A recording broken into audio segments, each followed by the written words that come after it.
अस्सलाम वालेकुम। मैं डॉक्टर मुमताज़ अता अपने यूट्यूब चैनल डॉक्टर मुमताज़ अता होमियो व्लॉग में एक बार फिर आप लोगों को वेलकम करती हूँ। फ्रेंड्स, आज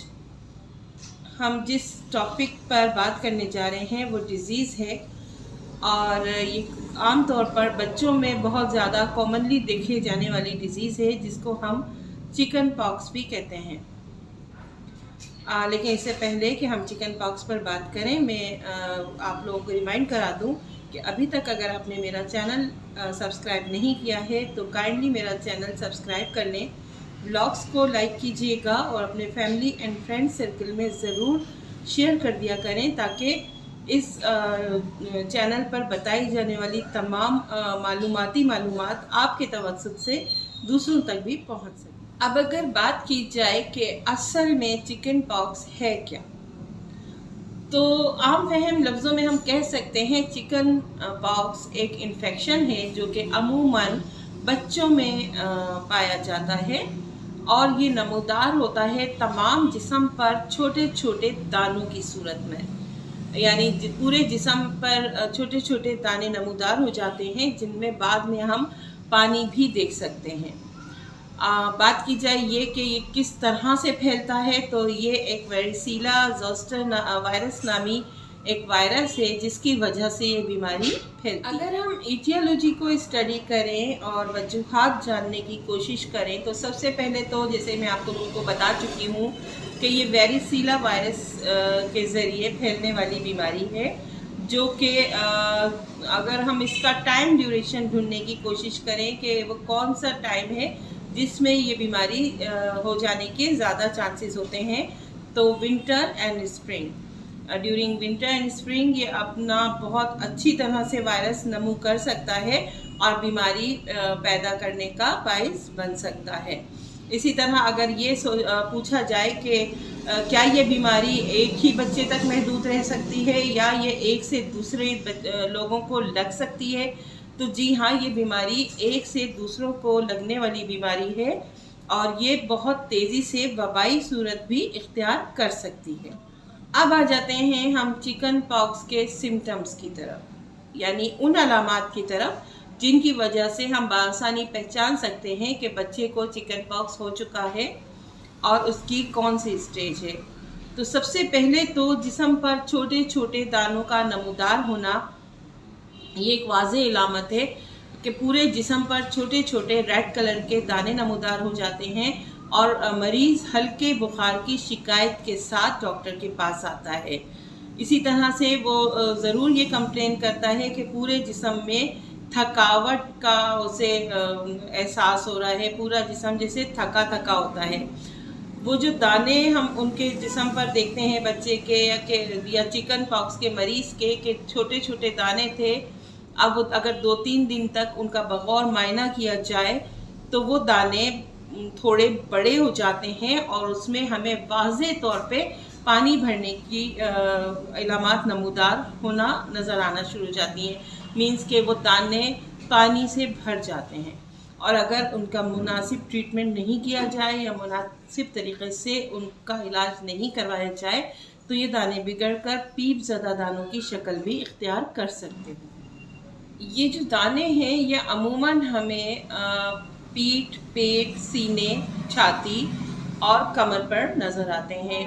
टांगे और बाजू अमूमन इन दानों से थोड़ी बची रहती हैं या उन पर कम तादाद में हमें ये दाने नज़र आते हैं। कुछ अर्से गुजरने के बाद इनमें इचिंग शुरू हो जाती है और वो बेतहाशा खारिज जो है वो इन दानों को मज़ीद ख़राब करने का या उनमें पीप भरने का, अगर पीप भर चुकी है तो उनका वो मरीज़ में उनका चेप एक जगह से दूसरी जगह फैलाने का सबब बनती है और बहुत ज़्यादा तकलीफ दे सूरत हाल। 1 साल से कम उम्र के बच्चों को अगर ये दाने नमूदार हुए हों तो उनके रिकवर होने के चांसेस बहुत ज़्यादा होते हैं क्योंकि मदर की तरफ से ऑलरेडी उनमें एंटीबॉडीज़ मौजूद होती हैं जो कि बच्चे को प्रोटेक्ट करती हैं और इस वायरस के जो तमाम वायरस है उसके ख़िलाफ़ लड़ने में मदद करती हैं क्योंकि बच्चे का इम्यून सिस्टम उस वक्त बहुत बेहतर हालत में होता है। लेकिन 1 साल से बड़े या फिर बड़े लोगों में अगर ये बीमारी हो जाए तो फिर हमें एंटीबायोटिक देनी पड़ती हैं या फिर बज़रिया इलाज हमें हेल्प करनी पड़ती है ताकि मज़ीद पेचीदगियों का शिकार ना हो सके मरीज़। अब अगर बात की जाए उन पेचीदगियों की या कॉम्प्लिकेशंस की जो कि चिकन पॉक्स के थ्रू हो सकती हैं, तो ये कॉम्प्लिकेटेड बीमारी है जैसा कि मैंने आपको स्टार्ट में बताया। और ये अगर क़ुव्वत मुदाफ़ियत या इम्यून सिस्टम की कमी का शिकार हो कोई भी इंसान तो बहुत तकलीफ़ दे बीमारी है और बड़ी मुश्किल से रिकवर हो पाता है इस बीमारी का मरीज़। सबसे पहले तो अगर इसकी इलाज में कोताही की जाए, लेट किया जाए या किसी टोटकों में या किसी देसी तरीक़ा इलाज के चक्कर में बहुत ज़्यादा बिगाड़ दी जाए बीमारी, तो सबसे पहली जो हमें कॉम्प्लिकेशन नज़र आती है वो है मेनिंजाइटिस, मींस दिमाग की झिल्लियों की सोजिश, सेरिब्रल एटेक्सिया, जिसकी वजह से मरीज़ की जो है चाल लड़खड़ाने लगती है, वो अपने कदमों में खड़े होने के काबिल नहीं रहता है, उसे चलने के लिए किसी दूसरे सहारे की ज़रूरत पड़ती है। यानी अगर दूसरी तरह देखा जाए तो उसका दिमाग इस बीमारी से बहुत ज़्यादा मुतासिर। अब मैं बताऊंगी होम्योपैथिक तरीक़ा इलाज जिसके ज़रिए हम चिकन पॉक्स का एज़ पर सिम्टम्स इलाज करके बहुत जल्दी फ़ायदा हासिल कर सकते हैं।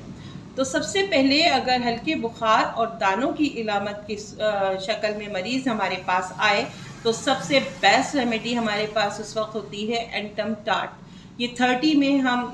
दिन में 10 कतरे 3 टाइम मरीज़ को देंगे तो इंशाल्लाह फर्स्ट स्टेज में ही इसको बहुत जल्दी हम रिकवर कर सकते हैं।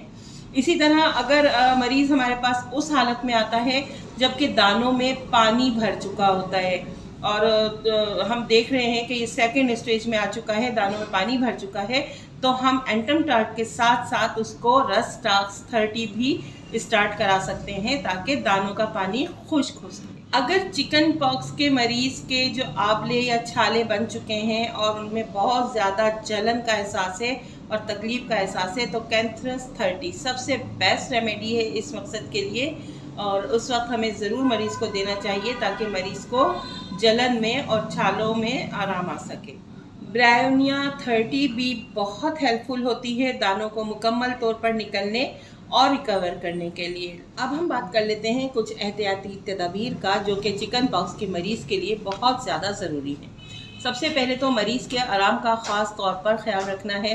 उसको ज़ूद हज़म और नरम ग़िज़ा खाने को देनी है, उसकी सफाई सुथराई का बहुत ज़्यादा ख्याल रखना है और ये कि उसके बेड की चादर, तकिया, गिलाफ और वो जो चादर ओढ़ रहा है वो रोज़ की बुनियाद पर धुलवानी चाहिए और अलग पानी में धुलवानी चाहिए। बाकी तमाम लोगों के कपड़े जहाँ धुल रहे हैं उनसे दूर और गर्म पानी के साथ। इसके अलावा आम मेलजोल में भी एहतियात करना है ताकि मैं आपको बता चुकी हूँ जैसे कि ये एक लगने वाली बीमारी है, एक शख्स से दूसरे शख्स में जल्दी ट्रांसफ़र हो जाती है, तो एहतियात करें और मरीज़ को जब तक वो बेहतर हालत में नहीं हो लोगों से थोड़ा दूर और अलग थलग रखें। ये थी मेरी आज की व्लॉग, उम्मीद है आपको इन्फॉर्मेटिव लगी होगी। मिलते हैं अपनी नई व्लॉग में, तब तक के लिए दुआओं में याद रखिएगा। अल्लाह हाफिज़।